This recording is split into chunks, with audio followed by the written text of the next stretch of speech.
Hello, everyone who's watching Black Mental Health Matters. Welcome to yet another episode of Black Mental Health Matters Saturday Twitter StreamYard show. And today I want to, talk about society's perception of mental health issues, and we want to understand how does society understand mental health. What roles does society have to play to ensure that we deal with different mental health issues around us? So today we are going to have caregivers tell. She's going to, take us through what she has been passing through as she took care of her patient, and we are going, to write down to listen to her story, and then maybe we can also advise on what she can do or the other people who are passing through the same situation as her. My name is Claire Nasasira, and I'll be your today's driver in this show. And I have guests here going to introduce themselves, and we shall get the show started. So, ladies first. I'll start with Flavia. Kindly introduce yourself, and we get started.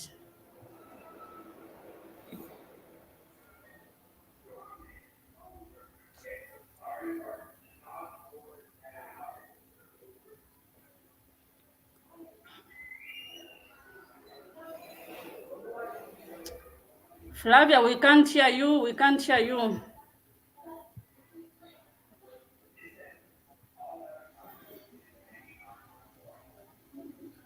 Flavia, are you there?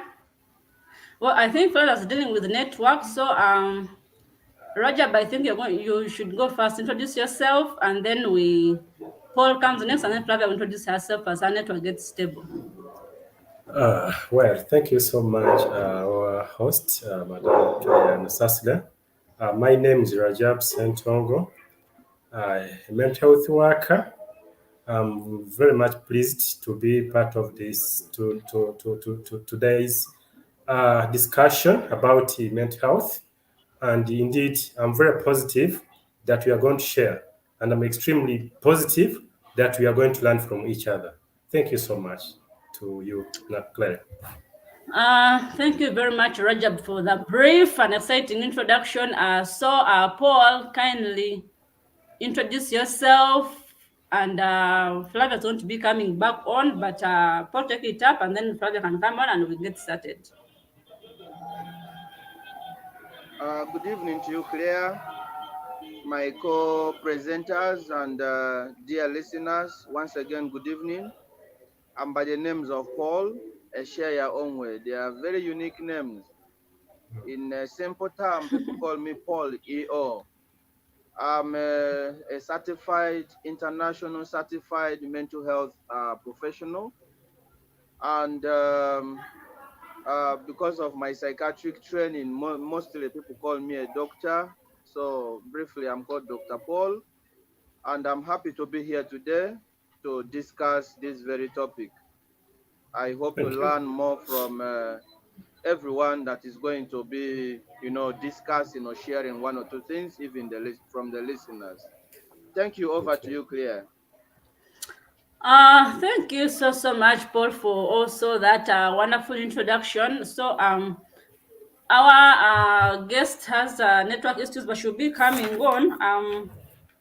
Should be coming on a little bit later on. So let us get started. As regards to today's topic, we are looking at how society perceives mental health issues. Let me first give you a small scenario in my own community. People name tag mental health victims.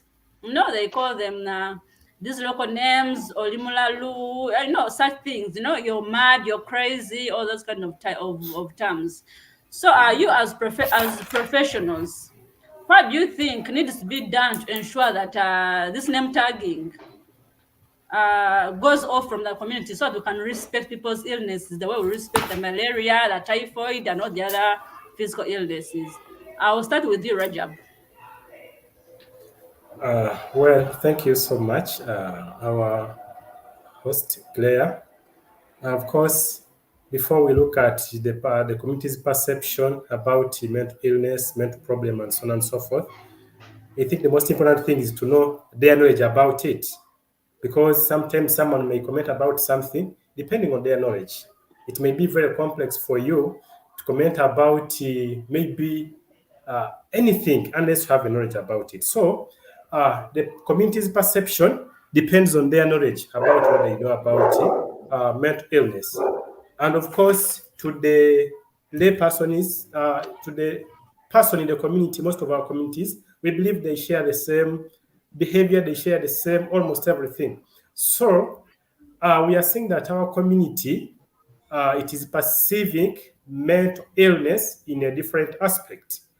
Of course, it does not so vary from what you have said that people tag individuals with mental problems with special names. That is very true and it's very common almost everywhere. But to me, that perception comes because of their knowledge about mental illness. So, whenever you see a community tagging an individual, then it's giving you an opportunity to find out how much are they knowledgeable about mental illness or how much are they knowledgeable about a certain concept. So we are saying that people's perception about mental illness may be in the following ways. They attribute mental illness to some weird behavior or some unnatural behavior. For example, they may say that whoever has a mental problem, maybe they must have annoyed maybe their ancestors. And that's especially in our African culture, whereby we are much in touch with our spirits. So we believe that in case anything wrong happens, and we don't make those spirits to be fine, another thing has to do what has to happen. So you find that if there is someone in a community with a mental problem, this community will say that, oh, that person is a misfit in the community. Maybe their parents did something wrong. Maybe this particular person did something wrong. So because of that perception that they have about that person, even their support will not be there because they are like, oh, this person, maybe he's serving his punishment. Maybe he's serving the punishments, maybe something wrong done by their parents. So it becomes complex for it becomes complex for the community to support such an individual. Then, of course, another perception, we are happy that she has come. Another perception is that mental illness does not heal.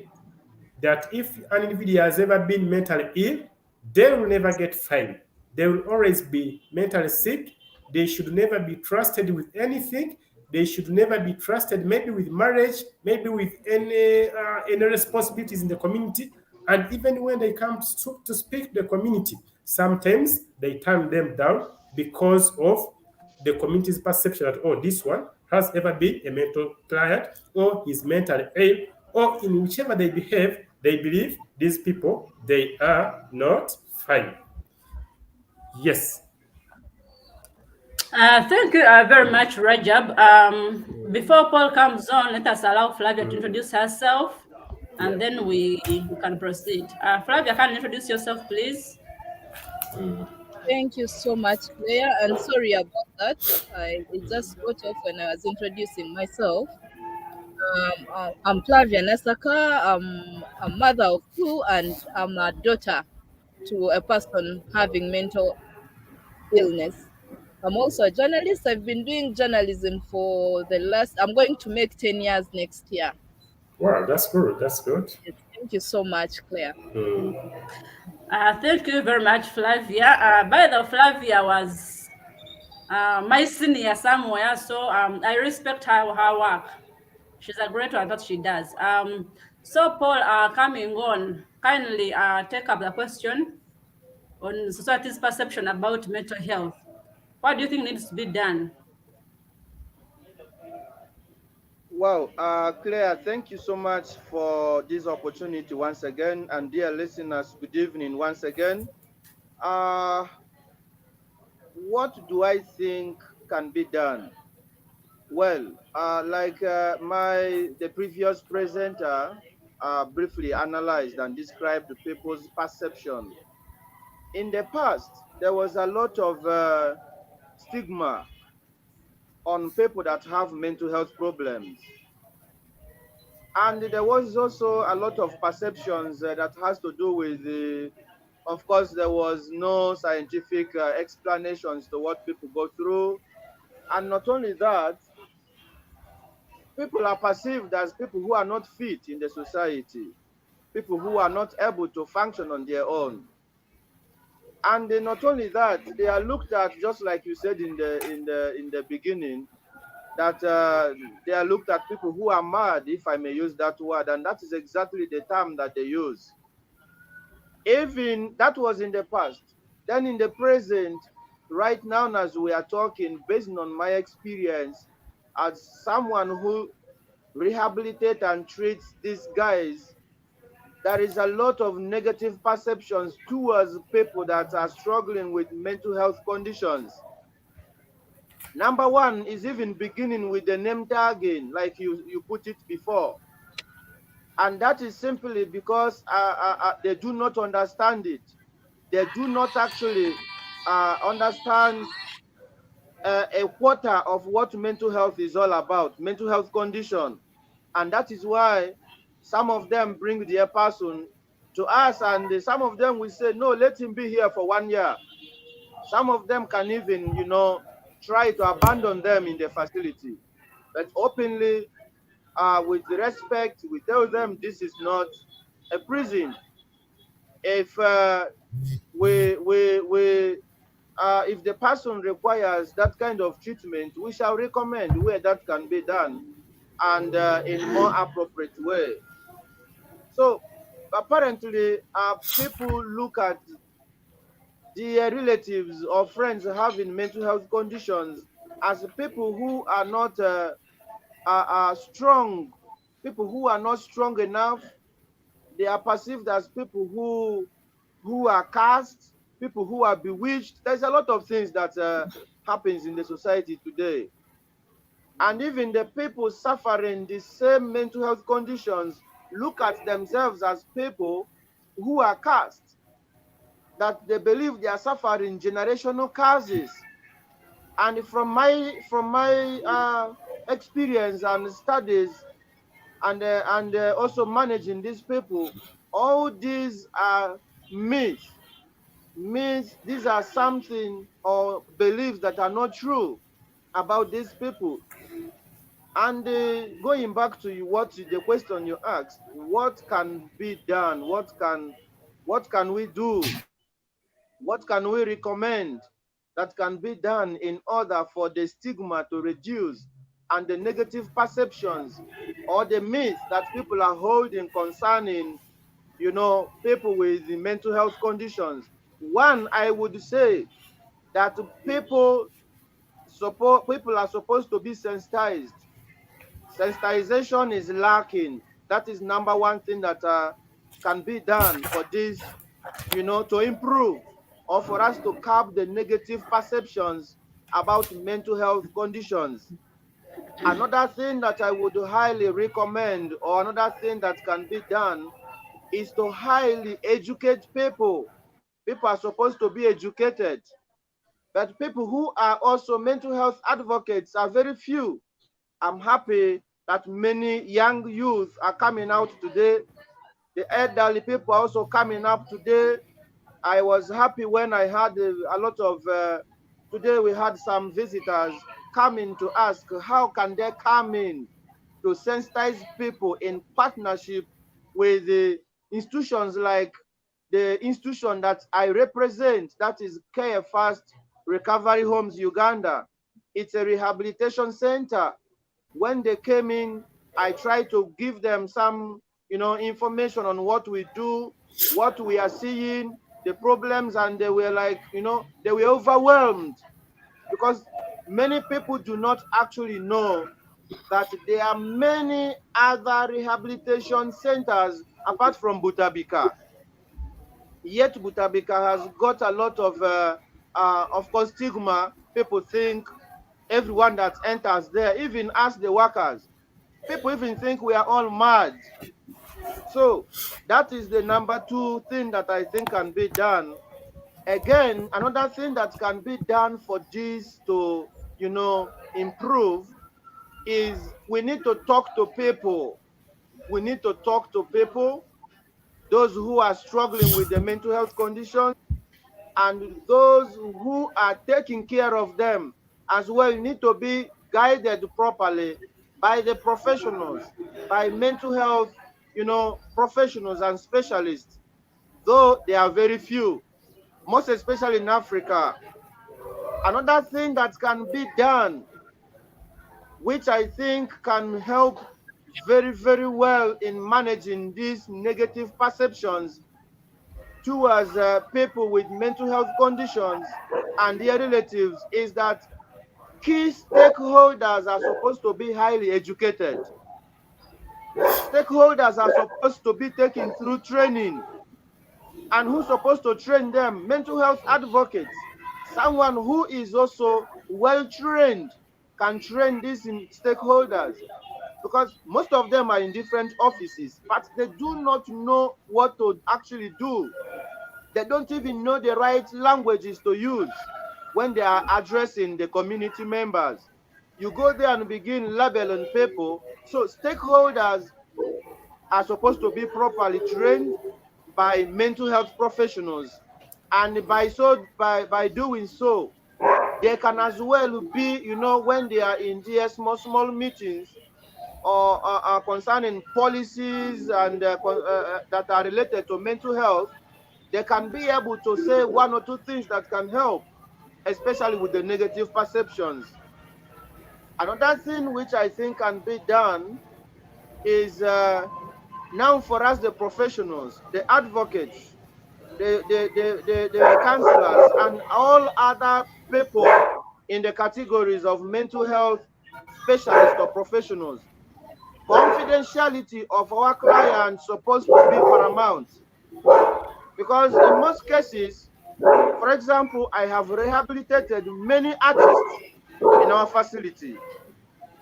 But again, if I go on talking about them to individuals or to people one by one, people get to know that they were once in a rehab, and people continue to also stigmatize them. And even they themselves, once they hear about that, they will also develop what we call self-stigma, fearing to appear before people. I'm sorry to say this. Many people with mental health conditions have also gotten their own personal challenges, which they have also developed from the way people look at them. Though they themselves, if they are also able to be empowered properly, they can be able to fight against this. Allow me to stop here. Thank you so much. Okay. Over to you, Claire. Thank you very much, Paul, for those wonderful insights. They were great takings. Thank you very much. So now the floor is open to you, Flavia. Kindly take us through about your story, about the victim you're taking care of. What happened to her? How is she doing? How did society perceive her condition? How did they help her out? And why is she now? Kindly take us through. Okay. Claire, I'll tell you, I'm the firstborn of my mother. My mother has had bipolar for long, but the diagnosis only happened recently. Diagnosis happened in 2020. That's when after covering health, even as a journalist, even as I would like to say that even as people who are professionals, who have jobs in the offices, your land, a lot of people don't know what mental illness entails and how to help people and how to seek help for it. Yes, So true. I remember my mom first developed a manic episode, an episode where you're high and you lose your sense of reality and you start imagining things. My mom first got a high when I was little. I was in P6. I remember very well, but I don't know what had happened to her. But I remember what our father did and our uncle. It wasn't something that they would talk about. Then they will think those are evil spirits that have come around. I was back in Fort Porto in the village, so my mom was taken away for some time. I don't recollect properly what happened, but that was the first interaction with her sickness for me.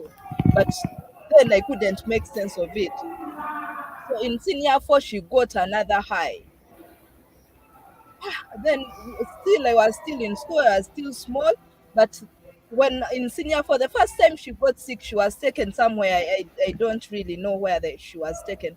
But in my senior four, I remember they took her to a sheikh. We are Muslims. They took her to a sheikh to pray for her because they know that those are evil spirits, you know. So my mom would get another attack in 2020. We lost a brother. My brother was gunned down, and this time my mom got a low. You don't want to see a low. A high is bad, but a low is terrible. I remember that. That's when I thought about it and said, I've interviewed all these mental health practitioners. Let me have my mom assessed. Then those stereotypes and beliefs, you know, I had come, you know, I had had those stories in conferences where they tell you that these people will show like this, they will come like this. I started reading about the condition. Then I called Dr. Basangwa. Dr. Basangwa is a former executive director at Butabika. She said, no, your mom is has bipolar, but you know, you bring her through. That's when they first diagnosed her. You can imagine the time, from P6. I'm now 33 years old. You can know the time lag between when she got the episode that I saw and now when the time for seeking care. So we go to Butabika, we start getting our treatment. That's when I start to realize how misunderstood this condition is, how people seek help in other areas where there is no help actually.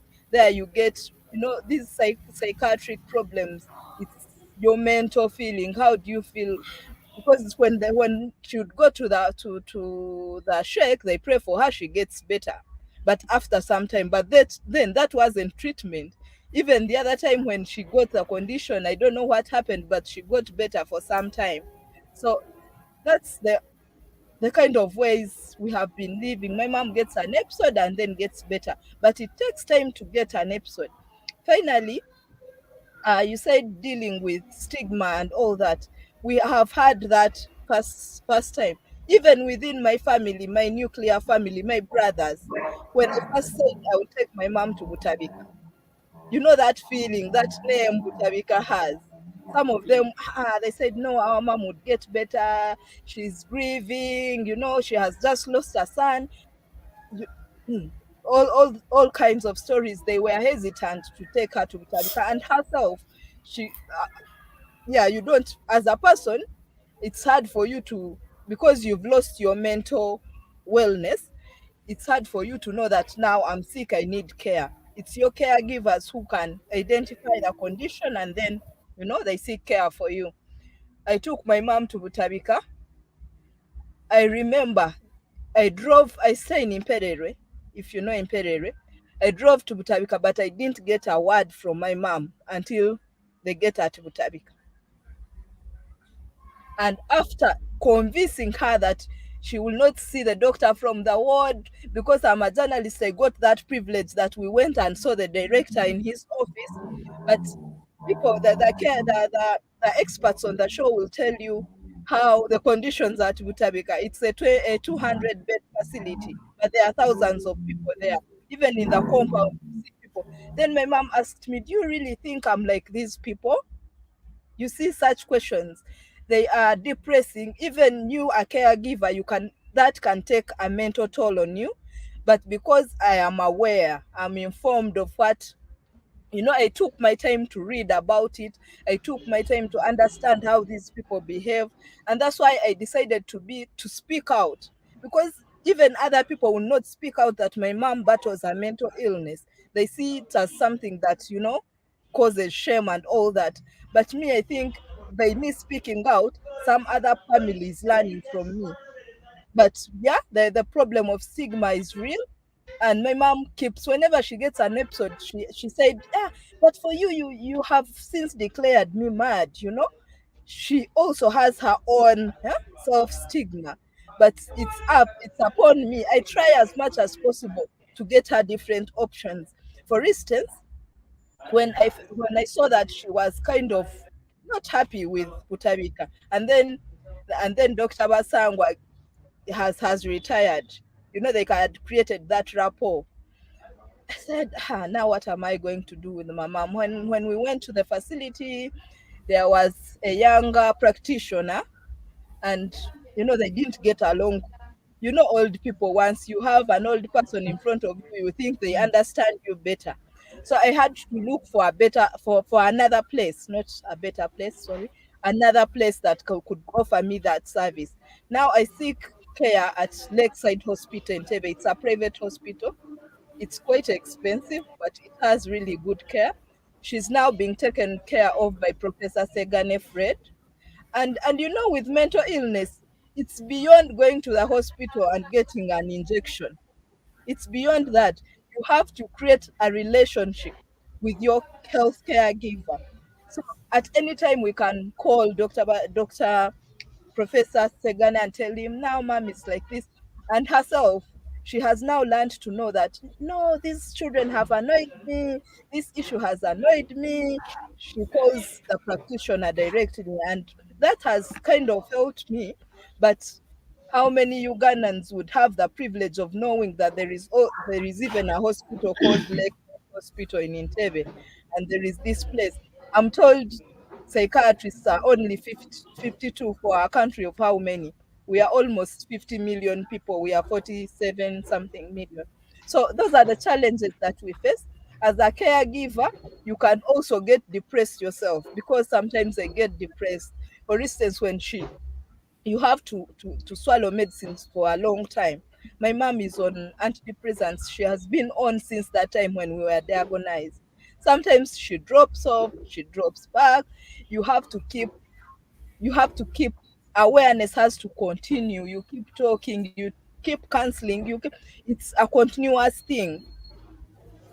And you can never know that sometimes it's lifelong. You can't know that. But my mom started on a very high dose of antidepressants, but now she takes half a tab every day. And that's really an achievement. And we think at one point we may get off our medicine. You never know what happens. But that's really the journey. It's bumpy, I can say, Claire. Thank you so much. Oh, thank you so much, Flavia, and thank you for coming out and sharing this story and talking to the public. Someone out there is going to be saved by what you're saying. By coming out, someone will also gain the confidence to come out and speak about a family member or anyone who's battling a mental health illness. We applaud you for that. And then before I get to my professionals, I would like to ask you one question. How helpful were your family members when your mother first got a breakdown back then in your P6? How helpful were your family members? What did they do that could help her? Besides taking her to the shake, what else did they do? Claire, like I alluded to earlier, when my mother got her first episode that I saw that I can remember, I don't know if she had been getting episodes before that. When she got, it was an evening and somebody starts, shouting on top of her voice. My mom is a calm Muslim woman, very nice. Then she started, I had never seen her in that way. Then, you know,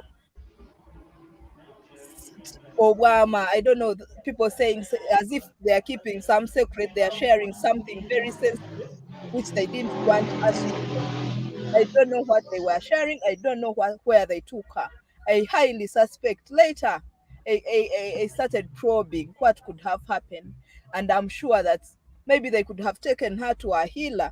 I even wrote a chapter in a book, a new book. There is a book on the market where I talk about my mom's experience. So before, it was a secret, it was a family secret, really. They have to take her away from people who know her. You see, they have to take her away because it will bring shame. They will say these people have a mad person in the house, their mom is mad, she can't be trusted, like the professional was saying on the show. She can't be trusted. There is that picture has not yet been erased in Uganda. It's still very, very prevalent. But that's what I remember. It was a family secret. We didn't know much. She went for some. I remember that time it's our auntie, our paternal auntie, who was taking care of us as children. I'm the firstborn. My brother, they are really little. So she went away for some time and she came back when she was, she was okay. In senior 4, when she went to the sheikh, that's when I visited her. She spent some time at the sheikh in Chibuli here. I visited her, they would be reciting the Quran. So that was the therapy. The therapy was reciting the Quran. You can imagine. I've come to believe that healing is also in what you believe. If you believe you will heal, then you heal. But yeah, so that's the kind of thing that was taking place. And you asked about family members. Still up to now, when my mother is seeking care, some of them don't understand. Some of them can make comments that would really, yeah. So it's hard. It's a step by step journey, because now for me, I'm lucky. I have an auntie. My mommy's follower is a doctor, so we are always in that together. And now I have my brother to my side. But there is also a brother who still doesn't understand. Whenever she gets a problem or falls out of treatment, she says, "But you people, I told you not to start my mom on that medicine. That medicine hits the liver." Such misconceptions. Yes. You have to be really, I think I've become a fighter. You have to fight off people whom you think don't understand. There is a point I picked my dad, I picked my brothers, and took them to the psychiatrist so that the psychiatrist can explain to them. And Dr. Segane is a very fatherly man, nice man. And I think in their profession, they have to do that, to talk to caregivers too. So we have had a lot of sessions, not with my mother, but with the other family members, to kind of acquaint ourselves with what we are supposed to do, how we are supposed to behave, to remind her to take her medications, to understand her. So that's the life, that my everyday life, Claire. Yes. All right. Thank you very much, Flavia. Your story is kind of emotional, listening to how family members are not supportive of their own mom, of their own parent, despite the challenges at hand. So we've listened in, and professionals are going to, give out some advice on what can be done to, to ensure that someone out there does not go through the experience your mom has gone through for the last 20 years. So coming to you, Rajab, you've listened to Flavia's story, the 20 years, you've Yeah. listened in how it has been, how the family members are shunning her, how, they have all these myths concerning her situation. What do you have to say in accordance to that? Well, thank you so much, Claire. Flavia, I would truly like to thank you for that courage and confidence to come up and really share your innermost feelings. As you, of course, you have said, and of course the colleagues, it is always treated with the special care, that is to say mental illness in a community. So for you to come up and speak up that, okay, I have realized maybe mom could be having a problem that was actually beyond your ability of attention, beyond even your family, to go and consult a psychiatrist or wherever you went, that was really something very unique. So we thank you for that. And of course, we don't need to take aside the inputs that you have actually made to ensure that mom is doing well. Of course, you have talked about mom being fine sometimes, then the other time not being fine. Of course, as you have said very clearly, bipolar affective disorder is like, as the word goes by too, it's like poles, the other extreme end and also the other extreme end. So it would appear like magic that wherever they would take the mom, maybe to the traditional healing courts or to the sheikh, mom would come back good. Idea that would happen because maybe by the time they would take mom, she would be high. Then she spent there maybe 1, 2, 3 weeks. By the time she comes back, already she's in the low mood. So you may perceive that she has actually healed. And of course, with that perception from the community, I mean from the family, it would make them still insist to go to look for maybe a better professional person, or not a better, but for conventional medicines, that's to the psychiatrist, to the psychotherapist, to wherever. But we thank you that you were able to carry out that. And of course, when we are managing mental disorders, I know my colleague will comment about that, but even as we talk, if you ask me that, Rajab, what really causes mental problem? I may give you more than one answer. I may give you birth, accident, I'll give you lots of answers, right together. So even in management, when we are managing, we don't actually know, in quotes, the exact best management for what?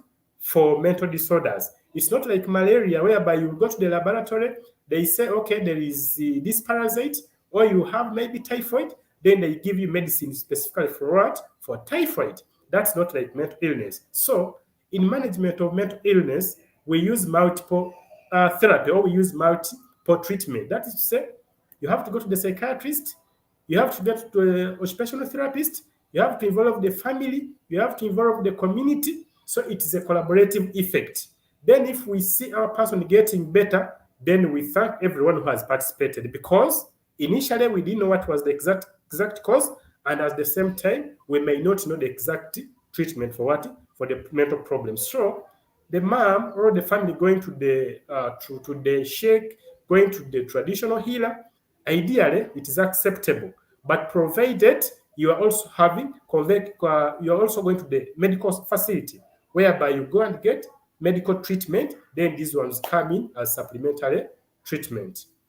Of course, as we have also, of course, shared that our community, the biggest challenge it is knowledge. Actually, their knowledge about these problems. We still believe that these conditions they are caused by spirits. These conditions they are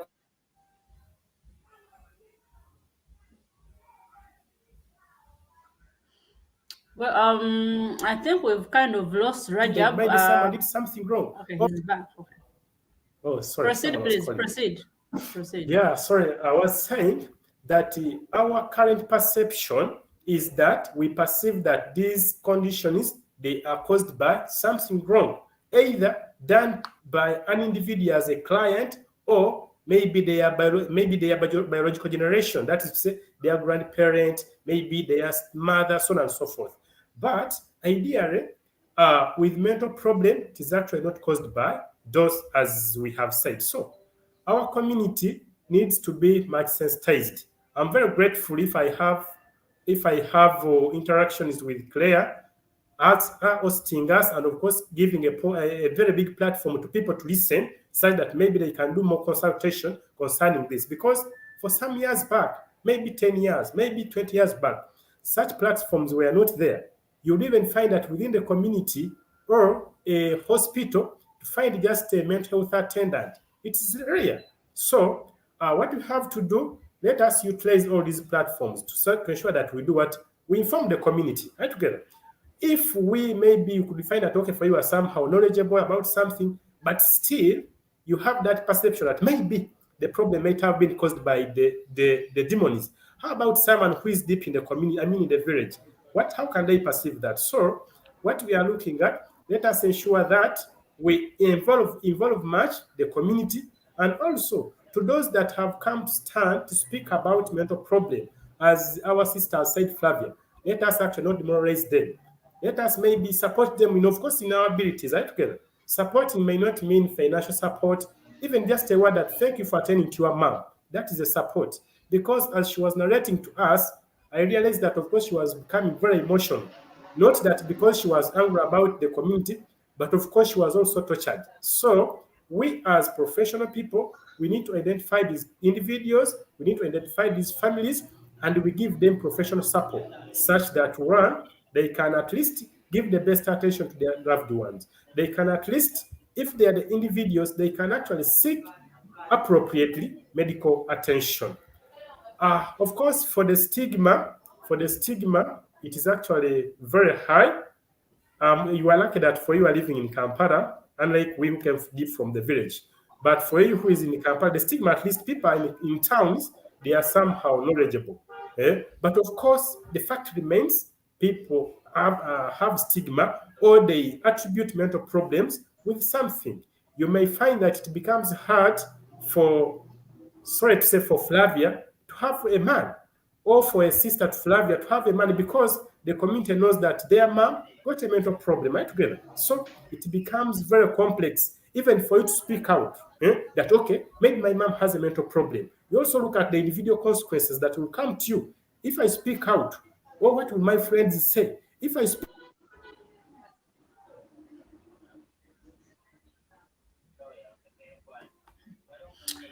out, what will my co-workers say?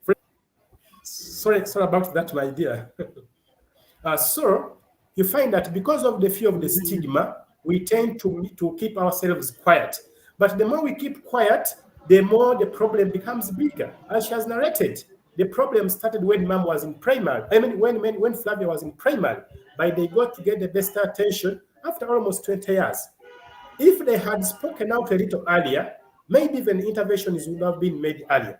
But because they hid it, because they were so much conscious about the consequences, they had to keep it until the time the problem almost became unmanageable to them. So our point is that let us have that neutral perception. Let us have to appreciate that having a mental problem is like you having diabetes. It's like you having, let me talk about, it's like you having maybe cancer. Sometimes these things, we don't call them for ourselves, right, together. No one would wish to that, okay, let me have a bipolar affective disorder, or let me have HIV/AIDS, right, together. We find ourselves having these problems. But then, after having these problems, what should we do? Should we isolate ourselves from the community? Automatically, no. Because we belong to the what? We belong to the community. But then, after belonging to the community, what should we do? Let us always try to follow the appropriate routes to ensure that we get the best appropriate attention. My last point on that, we as caretakers of someone with a mental problem, let us not overburden ourselves that, okay, my relative has a mental problem. What will Rajab say about me? What will the other say about me? My dear, in that way, you may also find out that you also are tending to have some small signs of mental problems. That is, say, you may even start lacking sleep. You may even start withdrawing from your social circle because you are fearing it together. So, if you overhold that burden on you, chances are high that the problem in quotes may become contagious to you because you are holding much. What you have to appreciate that someone who is having a mental problem, especially bipolar affective disorder, especially schizophrenia, these people, when they reach an extent, they are not living into reality. They don't know that they don't have the problem. We get it. So you as a normal person who knows that my mom, my uncle, my dad has a mental problem, you'll be suffering much. You may even find that you even need a heavier dose than the other one who is ideally what?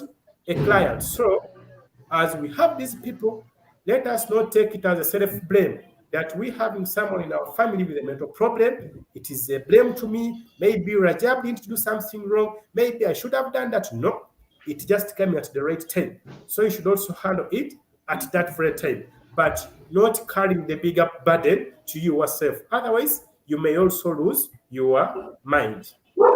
All right. So, Thank you. Thank you yeah. very much, Rajab, for that insightful input. Paul, I don't know what you have to add as regards to Flavia's mother's situation.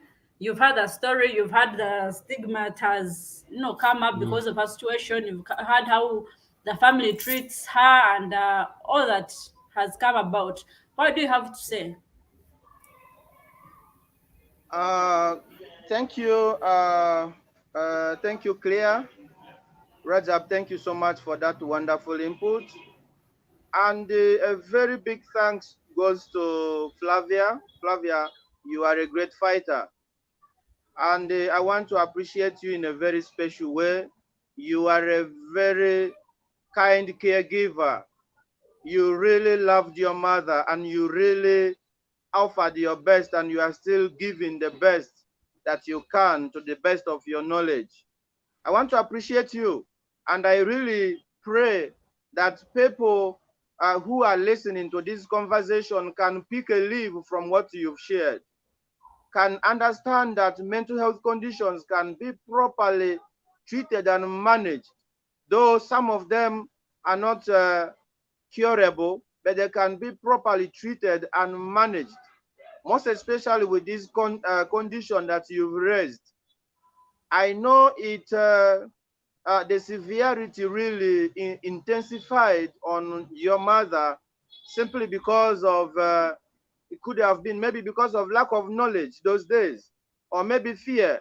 Maybe you even had no one to talk to. Maybe you never even, fully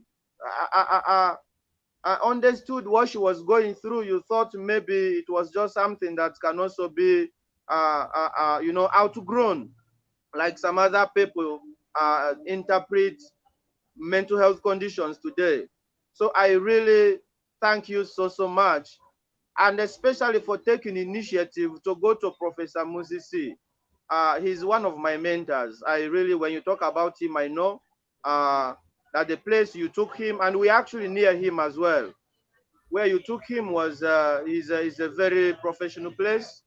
I'm not saying that Butabika is not, but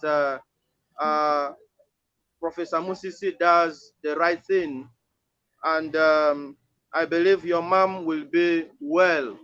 Yes, the only thing that I will just add to what Rajab had rightly pointed out to is just to hold it there. I was happy when I heard you saying that he included family therapists. Yes, it is part of our training, because we call this a family disease, a family condition. Actually, family members suffers more than the person themselves. Family members suffer psychologically more. They suffer socially more. They suffer in all dynamics of life more than the individual that is undergoing the condition themselves. So that is why we also incorporate the family therapies. Family members need to be explained what the patient is going through, because they do not understand it. And lack of information, lack of awareness about, lack of knowledge about what the person is going through actually makes it worse, because you may be throwing some words that will make this person relapse emotionally. And once they have relapsed emotionally, they will end up even becoming worse. Bipolar is a condition that needs to be managed with care. And that is why I have liked that aspect of family sessions, because the children need to understand, the significant others need to understand what mom is going through. She did not cause it herself. Most of these conditions are genetically predisposed. If she knew that what she was supposed to do not to undergo that, she would have done it, but she wasn't aware. So she's not to be blamed. Family members are not to be blamed. Her parents are not to be blamed, because they never knew. Those days in the past, not now that actually people go for what do they call it? Premarital counseling, to understand, to take and in premarital counseling, the professional will help you to take a history and explain to you that when you come together and you produce a child, this child may likely to experience A, B, C, D. So it is also one of the things that I want to emphasize on. Please do not blame yourself. Do not blame mom. Encourage family members the same way. Mom did not cause this. Mom could not handle it on her own. And that's why I think with the power of the higher power, your family members, especially you that was used to seek professional help.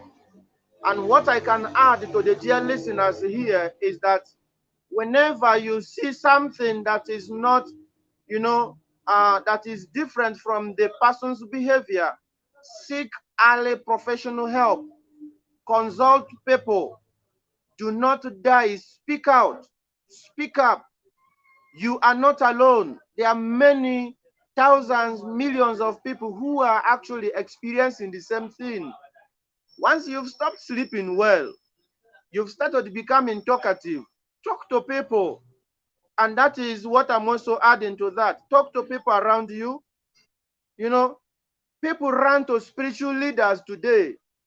I normally tell family members that they should limit the rate at which they run to spiritual leaders when they get issues.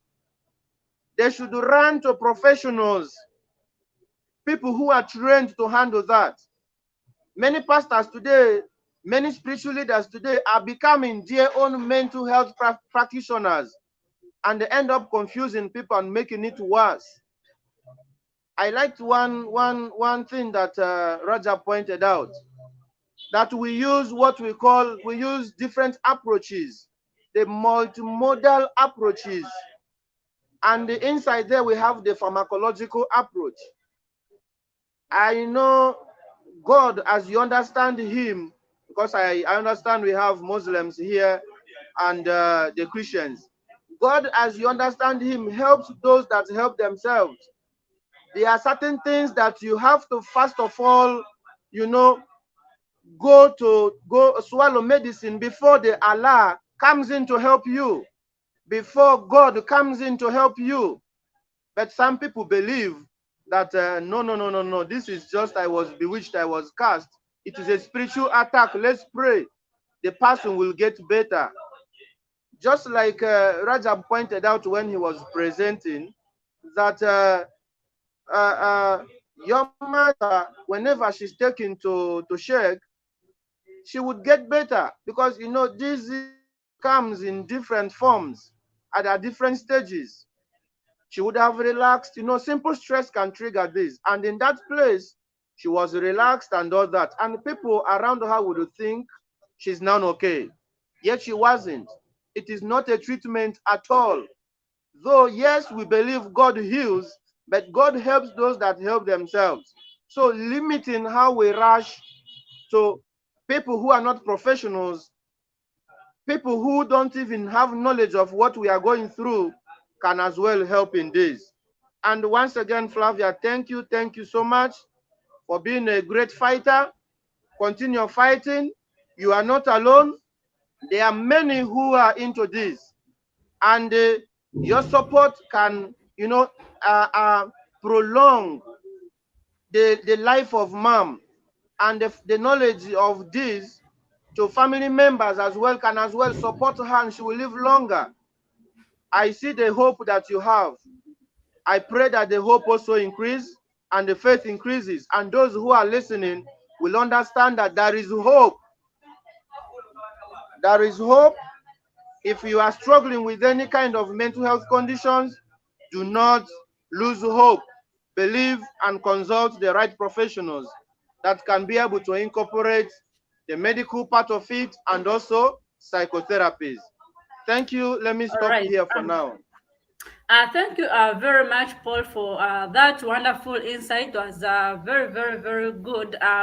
One of our viewers, one of Kenya, Idrisa Chimbugwe, has said that I have a cousin sister who I assisted to come to work here in Qatar, but I wasn't told about her disorder from her parents, which I unfortunately found out from her bosses who I had connected her with. So she was repatriated back to Uganda and was taken to Tavika, and she's currently on medication and doing fine. Thank you very much, Mr. Chimbugwe, for that input. We thank you a lot. And he also says he gives a funny comment, which I want us to comment on. Chimbugwe again says that as an Afrocentric man, I think also undermining our traditional spirituality has led a lot of people suffering from mental illnesses. What do you have to say about this? We'll start with you, Rajab. What do you think this spirituality has to do with our mental health? Thank you so much. We are really grateful when you hear that people are following up on this platform. Thank you. I'm really impressed with my colleagues' input. Before I comment on Chimugwe's input, let me first also further strengthen this point of God helps those that help themselves. That is very true. When you go back to the creation, God created man to take care of the whole universe. And in taking care, man ideally should be healthy such that he does pray to God or worship God in the best way. So God gave us knowledge. God gave us the brain to utilize it to the maximum. So, in a way of the knowledge or the brain that God gave us, it is to you to go to the health profession, whom God gave extra knowledge in the medicine. You get the medicine and you take it. And of course, that is not only enough. After you taking very well your medicine, then you have to go to church, to go to the mosque, to go and thank Him that, oh God, I have actually taken the medicine. Now I feel better. Give me more health, give me more life. So that is God helping those that help themselves. We are not saying that, okay, you don't go to this, you don't, but we are saying that we use all the platforms to ensure that you get the best attention. He said, back to Chimbugwe, he said that is it Afro-African? I wish I could get that point back. He's an Afrocentric man, and yes, and he thinks undermining our traditional spirituality. Yes, exactly.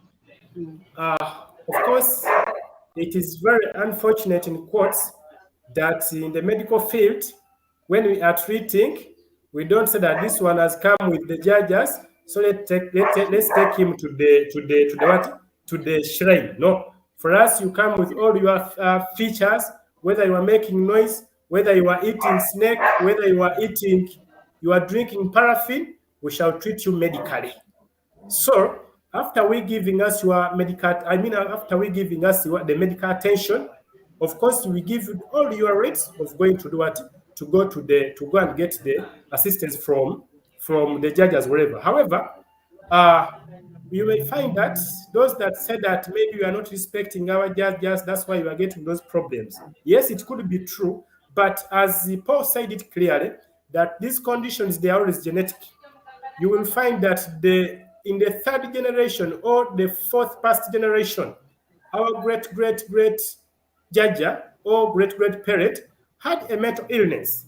So as we children that are coming out of him, we are having that gene of having a mental problem.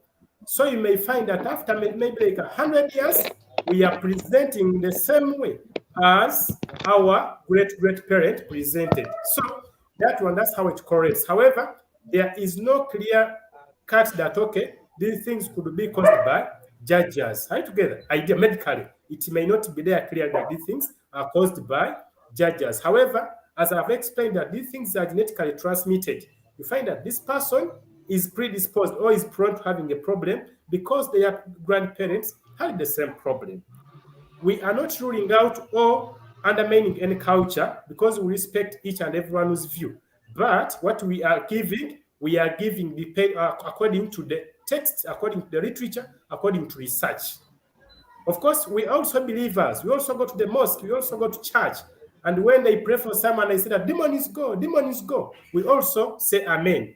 But when we are in the hospital, we don't call demons and we don't chase demons. We give professional management. However, we still give it a chance to go and get extra assistance from wherever you wish. After all, the treatment may not only be medical. That's my input. Thank you so much. Thank you very much, Rajab. Flavia, I'm going to get back to you. You say that looking at your mother's condition sometimes, and also how the family is treating her, you feel sometimes you get depressed yourself. You feel like it's too much for you to carry on your mind all the time. So what are you doing about it to ensure that you do not fall in the same area where your mother has fallen? Because if her condition is depressing you, you also have your own battles to deal with besides her condition. How would you deal with it? Okay, thank you so much, Claire, and thank you, the professionals. I'm really humbled and I've learned a lot from what you have said. What I would say is that awareness is therapy itself. Once you are aware and you know that these things will come up, I've really read a lot that I've had to even do a chapter in a book. In that chapter of the book, I speak to a psychiatrist also. This psychiatrist is called Professor Emilio Vuga. He's retired now, but he was at Gulu University. He was heading that mental department of Gulu University. But I think awareness is the biggest is the biggest therapy that can keep you moving, because I know all these things are bound to happen. You have to keep yourself aware. You have to know that now this might be sliding me into something that I can't do. Speaking as much as possible, making your mother as comfortable as possible, making her trust your decisions is what you need. Really, you have to be blind to these other, because you have a central thing, a central goal that you want to achieve. So you'd let these other things that come up to be really background noise, as people say these days. That's what I can say. I don't take any medicine for it. I don't withdraw. I don't do what. I know I have to keep fighting and fight and fight and fight. And the therapy is awareness, making myself know what is likely to come, what is bound to come, and how to deal with it. Okay. And making other people understand why things are happening the way they are understand that they are happening. People understand at different levels. You can understand today, another person will understand tomorrow, another will understand next year. So you have to be really accommodative of people's Yeah. views, but when you're focusing on the goal. Okay, Yes. all right. Thank you so much, Flavia, for that. We believe that our awareness is also touching your soul and your healing very well to take care of your mom. So getting to you, Paul. As Flavia gave talked about her mom previously. She talked of us having only about 50 psychiatrists in the entire nation with over 47 million people. So, and there is a time I was talking to some psychiatric nurse, and apparently she says that so many people are shunning, taking up, these mental health Yeah. courses at universities because they think people are going to deem them crazy when they're done with school. Even at school. So, what do you have to say about this? The shunning of these courses with this myth of you're going to be mad if you do a psychiatry course. Paul, what do you have to say about that? I don't know what prompted you to do that. You can maybe tell us. Well, thank you so much. I started smiling when you was asking me that question, because people do tell me this every day. And but I want to tell the public and the listeners that is an old information. People who are running Am I Mad today have been there for years. There are many mental health practitioners today who are not mad. It only gets to you when you don't take care of yourselves. You also have to take care of your own mental health. Otherwise, you are bound to also crash. Mental health problems are not written on the face. Even me who is talking, if I fail to take care of myself, I can also fall sick tomorrow of a mental health problem. You get it? So if you go to school, many people have consulted me, and I have motivated many of them, and they have engaged, they have taken the course, because we really need more people in the field. We really need more people who can take care of people, who can specialize in mental health, because a lot of people are there that requires their help. So it is not true, Claire and dear listeners, that when you become a mental health practitioner, you will also, when you manage people who are having mental health problem, you are also going to behave the same way. No, that people can even tell you, when you sit in a barbing salon for so long, you are bound to also get a haircut. They make a lot of statements, and you can't blame them. They are holding also onto what they were told.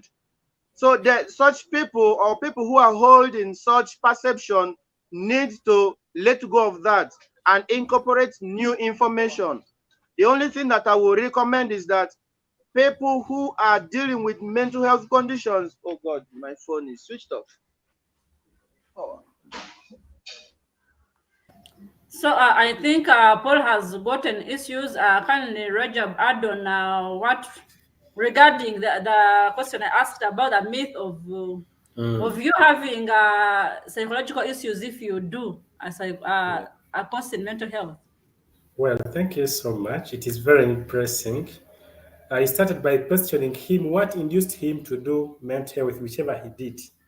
Maybe he gave us his perception, he gave us his direction, But to me, maybe just in brief, mine was a little unique. As I was in senior six, I did PCB. I think, yeah, I did PCB. I didn't want to do medicine. I didn't. I wanted to do education. That was my dream course. I wanted to be a teacher. That was my profession because that I dreamed to be, I wanted to be. But you see these issues of performance and being a little more better than maybe your colleagues at home and so on and so forth. At home, for them, they were seeing a medical doctor. Yet for me, inside me, I was like, these people, they should get to know that I'm supposed to be a teacher.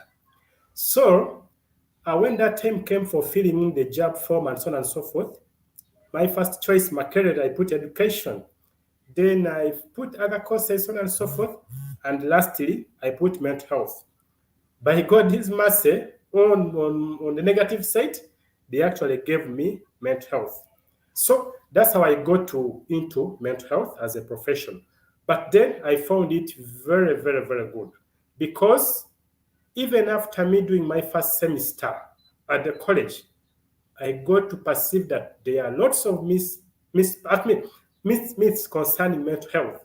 Because even by the time I finished senior six, in quotes, I would call someone with a mental problem mad. I would also perceive that someone with a mental problem, that mental illness was contagious. I think you maybe also in your community you would hear these things of epilepsy, whereby when someone has epilepsy, then maybe you support them, maybe you touch into their throat, maybe they touch you when they are having fits, you would also become mad. I assure I don't.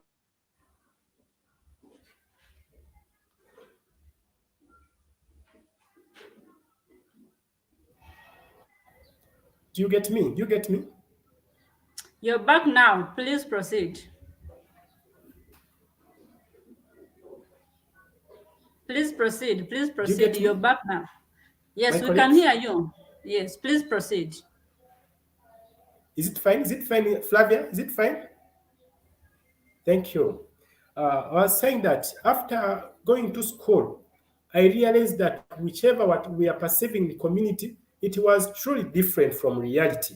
And indeed, I appreciated joining a mental health institution because now at least I can boldly stand and speak, moreover with uninformed information about something. So people, of course, are shining out from mental health, especially those ones that don't know about it because of the fear.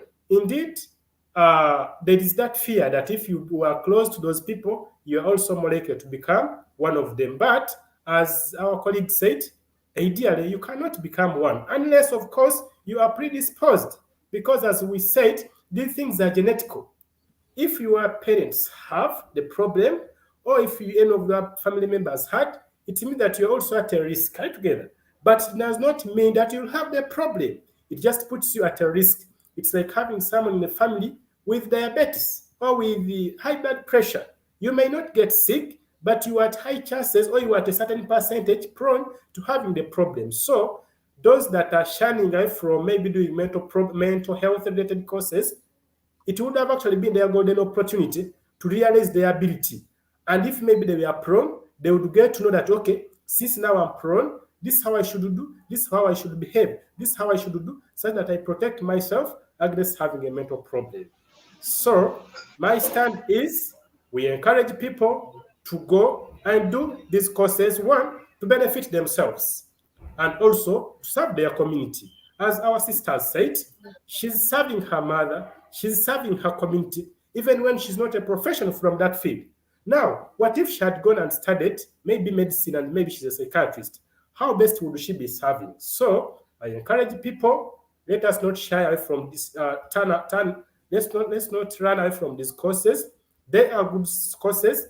We are serving humanity, and that humanity starts with you. You are serving yourself, you are serving the community, and you are serving God.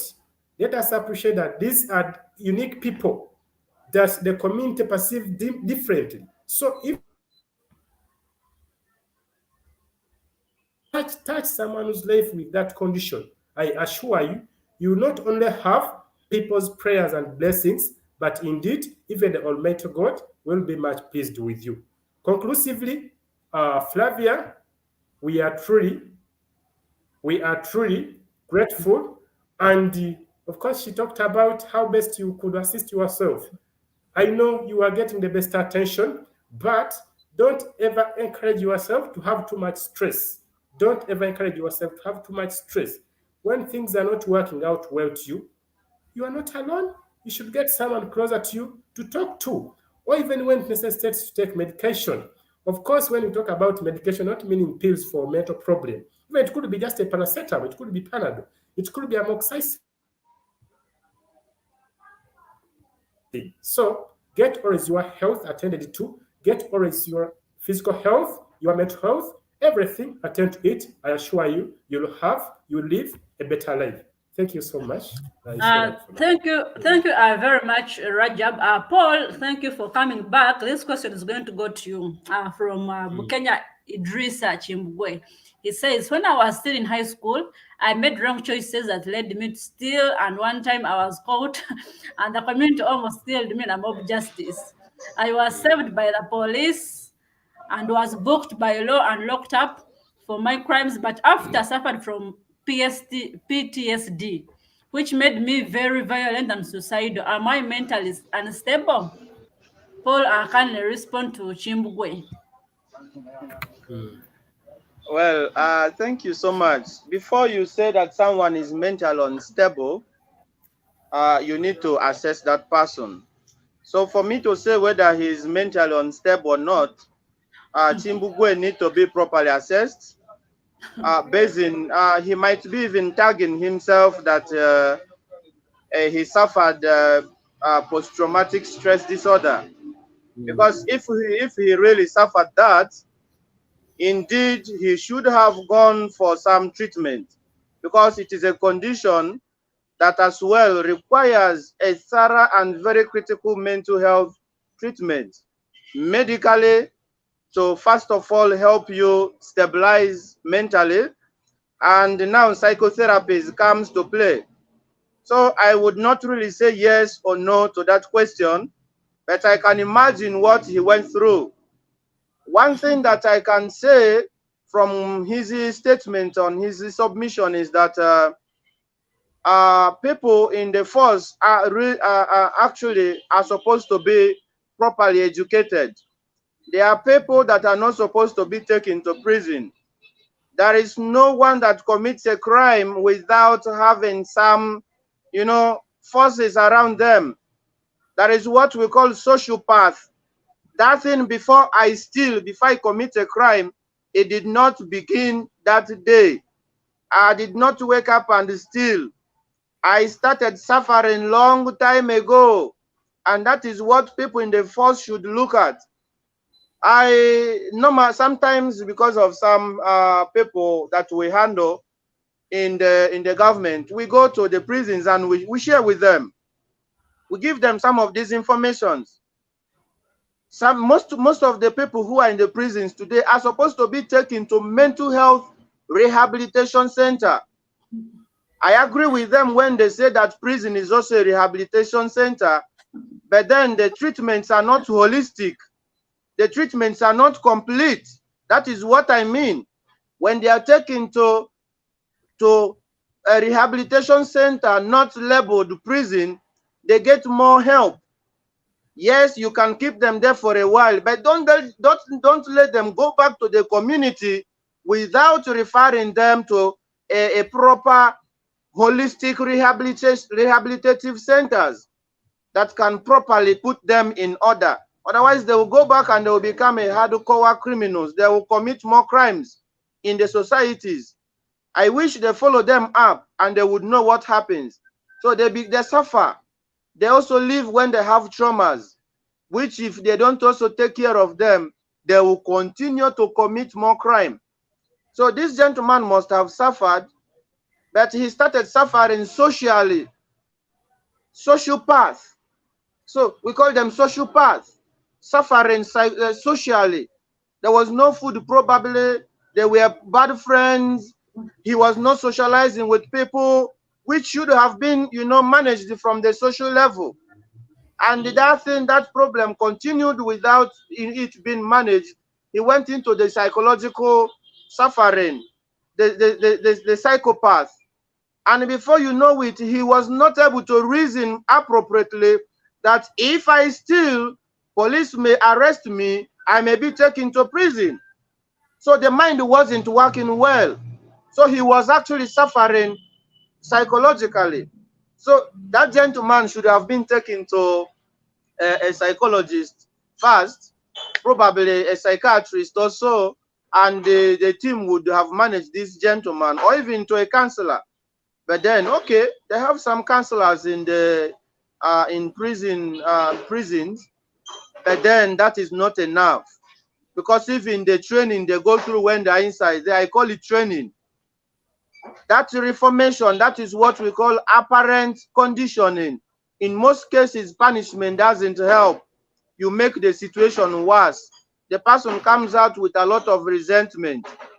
Yet, the person would have been helped in a more appropriate way. I think that is what I can add there. Sorry, I got some technical problem before that made me to cut out a little bit. But thank God, Rajab came in and completed the submission. Thank you. Okay, thank you very much to Flavia, who was our main act today. Thank you very much, Rajab and Paul, for the professional submissions. I thank you very much for showing up today.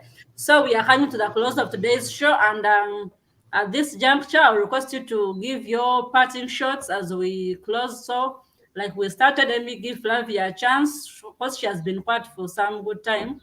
So let her speak first as she, gives her parting shots, and then Paul, you come next, and then Rajab next, and then we can close the show. Flavia, please. Okay, thank you so much, Claire. Thank you for inviting me to participate in this. Actually, each time I interact with professionals and I interact with people about my mom's condition, I strongly get a feeling that maybe we should start a caregivers club of sorts. These things happen in other illnesses like HIV. They have caregivers, clubs that help each other to cope, people with like problems. But again, what I would tell somebody who is having a parent, who is having a daughter, a husband, somebody close to them, not to lose hope. There is care. Even as much as we say that the doctors are only 52 for the population, that doctor will attend to you if for them. They have a responsibility. They took that oath to take care of humanity. I think even as the statistics as they are, we can still find the little care that is there. Even in Butabika, yesterday I was on the news and I heard that they were saying Dr. Naku, the executive director, says most of the patients there are abandoned by their caregivers. Somebody reaches a point and say, I'm not moving on with this. I understand, because really it can take a mental toll on you, like they say. But you can move, you can fight it. You have to know that it's a fight. Life is itself a fight. So people have to encourage each other. If you want to talk to our friend, talk to our friend. If you want to talk to me as a fellow caregiver, there are people who are listening who might have relatives like me. They might be taking care of people like me. Give me a call at any time. I'll speak to you. I wrote a chapter recently. I should interest people into buying that book. It has a chapter where I speak to a psychiatrist. This psychiatrist, as much as he's a psychiatrist, his mother also had a mental illness, and his mother was also a traditional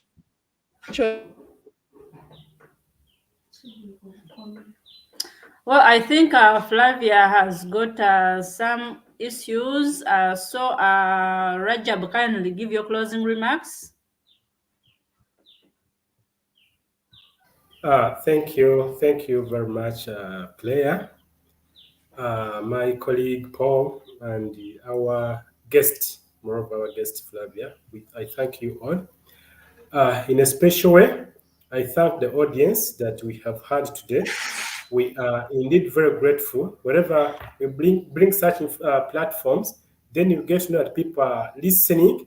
We believe that sensitization is being done. So, to those that have been online tonight or today, disseminate this information. Let it not only end to you. Disseminate it to maybe the colleague, to the neighbor, to wherever. such that we see how best we can assist each other.